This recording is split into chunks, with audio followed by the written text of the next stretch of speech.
On installing Peppermint OS 9, you first of all have to have the installed disk or USB.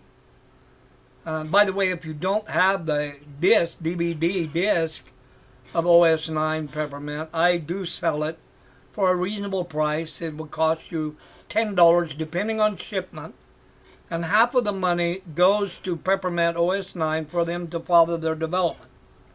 After you have your disc and make sure that it does, your computer automatically boots to the DVD first instead of your hard drive. But when you do, you can run Peppermint from that. This is a live run.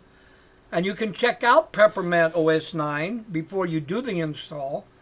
And then when you get to looking at it, you like it, you will find an installed Peppermint on the desktop. And with that, you start your install. And when you do, the first screen you're going to see is this, and where you pick your language. Once you pick your language, you click continue, and it moves on to the next stage. In the next stage, it tells you what it needs or what's best to have available on your computer for the computer to install Peppermint OS 9 correctly. First of all, it has to have 4.4 gigabytes of available drive space. And of course, automatically, it's got to be plugged into the power source.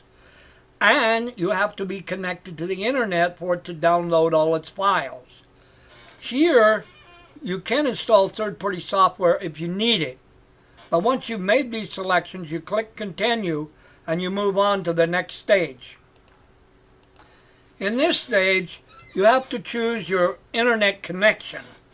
Either you have a wireless, and in case you have a wireless, you would select the one here you want, and then you would have to enter the password to that wireless. In my case, I'm hooked direct, so I didn't have to do that, but you're going to have to connect to the internet. If you don't, it cannot download the files it needs. Okay? We'll continue on from there.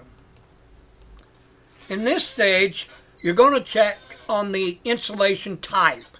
And what I mean by type, you can install Peppermint alongside Windows that you have on your computer now.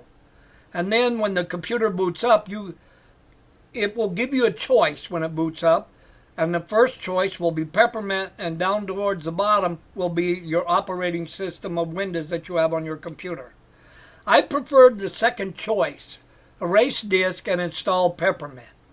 And that's what I did on mine. The other options are up to you. Then click on the continue and you move to the next stage. In this next stage, you're going to click where you are. That's for the correct time, so that the time on your computer will be accurate because you're in the correct time zone, and so your time will be what it is. And that's where you, after you've chose that, you click continue. Then we move on. In this stage, you pick your keyboard layout. Whether it's US English or whatever you are, you check on the keyboard layout here. And once you've checked that out, or you can click detect keyboard layout, whichever. Then you click continue to move to the next stage. In this stage, you put your name, your right name at the top. Out of that, it will take a part of that for your computer name. Normally, the first part of your name will be there. Then, when it comes to pick a username here, you pick your own username. Then you choose a password here, and you have to confirm it. If it doesn't match, it'll force you to go back and change it until you get a match. Now, here you can log in automatically, and that means that when you log in, it won't ask for your password. Or you can require your password when you log in. And after you've done those choices, you click continue, and then you move to the next stage. In this stage is the good stage. You're almost finished. It's copying the files in to your computer at this point. So when it gets done, it has the whole system in your computer. Then we move on. Congratulations, in this stage. It's all installed, all your programs into your computer, and it's installed the system, and now it's ready to restart. And you can click on restart. Your system has been installed, and now you will be operating with the system and you will update according to my other lessons. You can get it there.